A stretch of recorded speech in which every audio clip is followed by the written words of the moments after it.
Hello everyone, welcome to Dream Academy. आज इस lecture में हम देखने वाले हैं एसिड्स, बेसेस एंड सॉल्ट्स का लेक्चर नंबर 5। अभी तक हमने एसिड और बेस के बारे में कम्प्लीटली पढ़ लिया है, जो हमारे एनसीईआरटी सिलेबस का रिक्वायरमेंट है। अब हम देखने वाले हैं आज इस लेक्चर में सॉल्ट्स के बारे में। तो चलिए स्टार्ट करते हैं।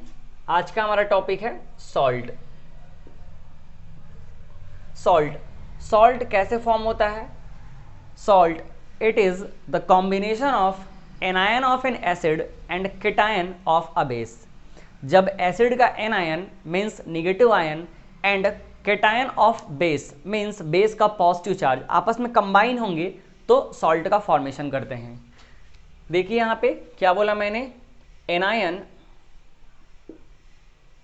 Of N acid plus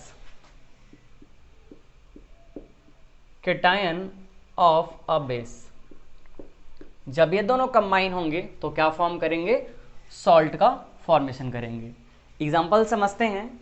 let suppose हमारे पास है हाइड्रोक्लोरिक एसिड और सोडियम हाइड्रोक्साइड बेस। अगर मैं इसके आयंस का डिस्ट्रीब्यूशन देखूं तो क्या हो जाएगा? HCl H प्लस और Cl माइनस में आयोनाइज होगा। NaOH की बात करें तो ये Na प्लस और OH माइनस में आयोनाइज होगा।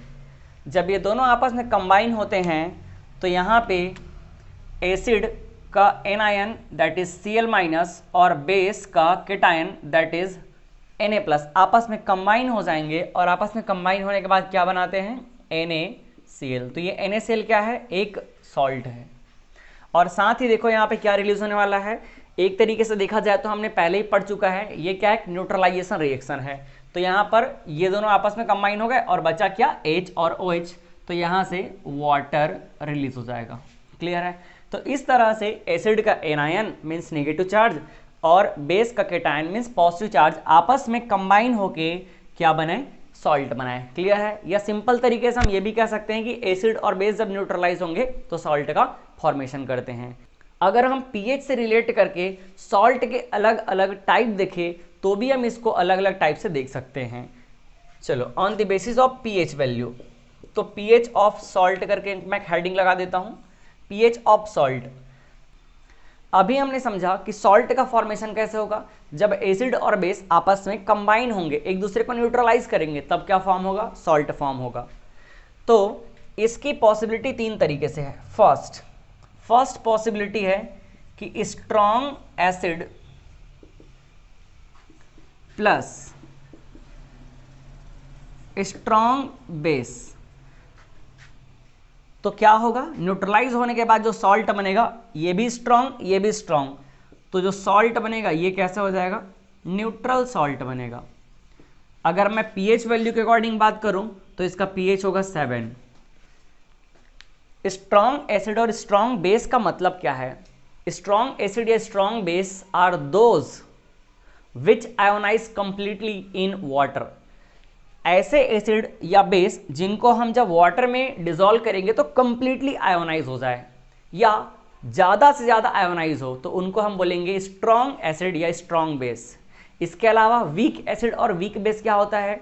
जो बहुत ही कम आयोनाइज हो वाटर में, उन्हें हम बोलेंगे वीक एसिड और वीक बेस। क्लियर है? इसका एग्जाम्पल अगर मैं लूँ, स्ट्रॉन्ग एसिड हमारे पास है HCl और स्ट्रॉन्ग बेस हम ले लेते हैं sodium hydroxide.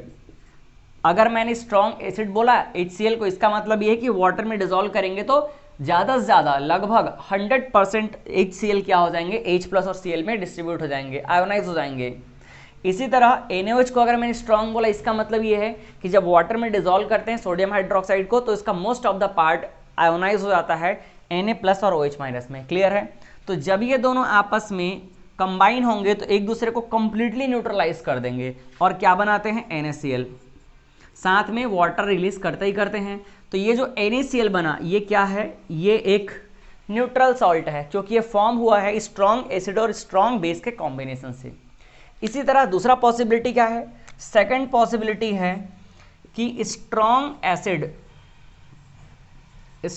Acid plus weak base अगर आपस में न्यूट्रलाइज हो रहे हैं, कंबाइन हो रहे हैं, तो उस कंडीशन में जो स्ट्रॉन्ग है उसी का नेचर डोमिनेंट होगा। तो स्ट्रॉन्ग क्या है? एसिड है। तो यहाँ पर जो सॉल्ट बनेगा वो कैसा होगा?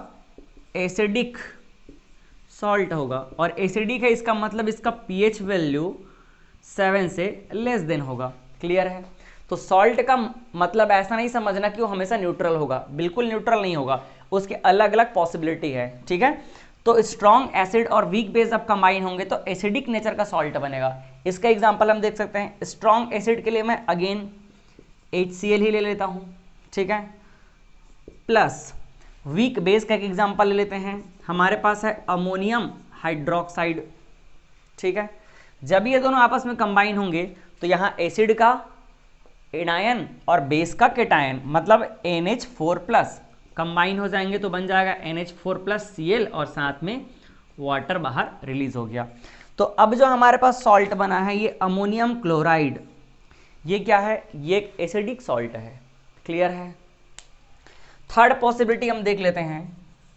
जब वीक एसिड प्लस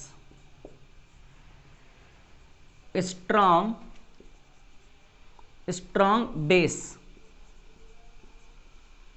कंबाइन होंगे तो अब अगेन जो स्ट्रॉन्ग है उसी का नेचर डोमिनेंट होगा। तो स्ट्रॉन्ग क्या है? बेस। तो क्या हो जाएगा? बेसिक सॉल्ट फॉर्म होगा और इसका पीएच वैल्यू क्या होगा?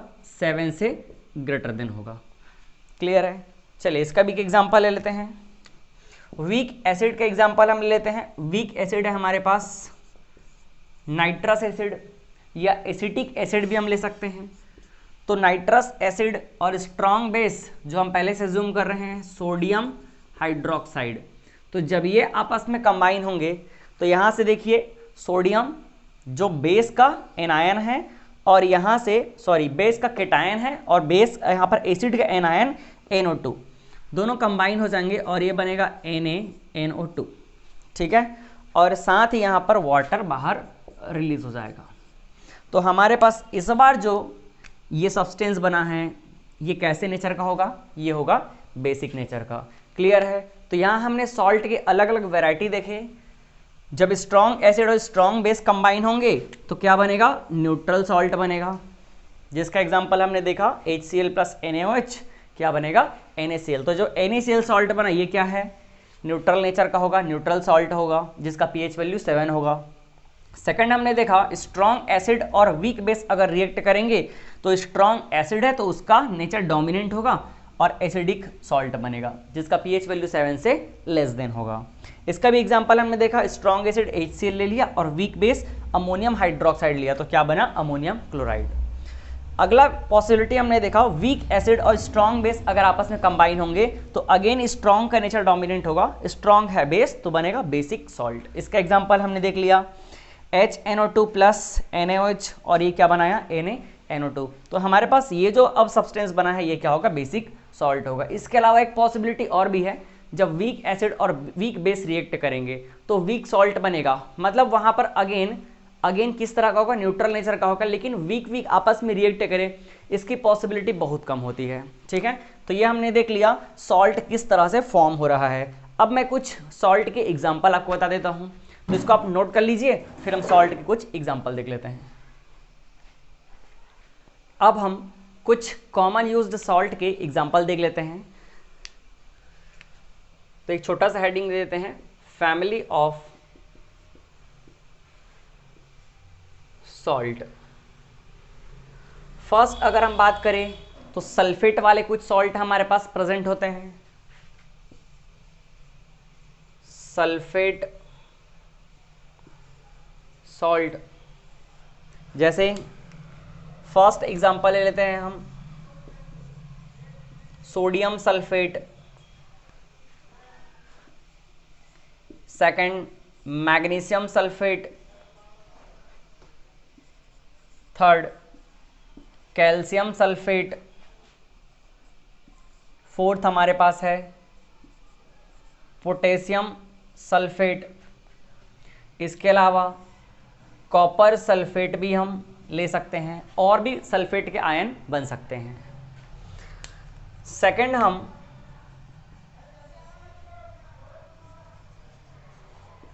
कार्बोनेट सॉल्ट भी देख सकते हैं।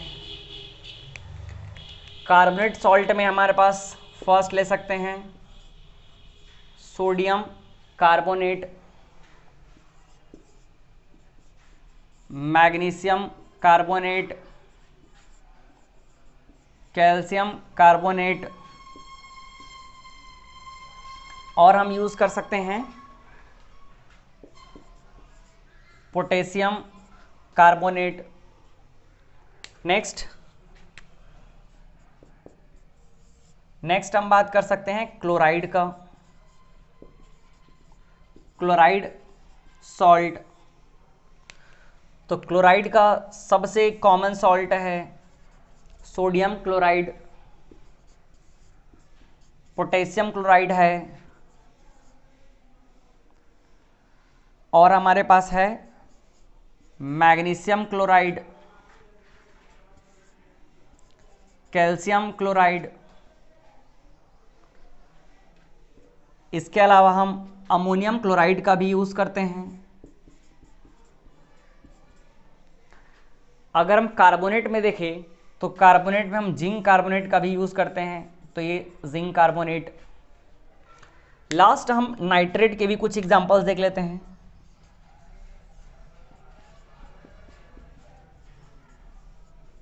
नाइट्रेट सॉल्ट, तो नाइट्रेट सॉल्ट में हम यूज करते हैं सोडियम नाइट्रेट, मैग्नीशियम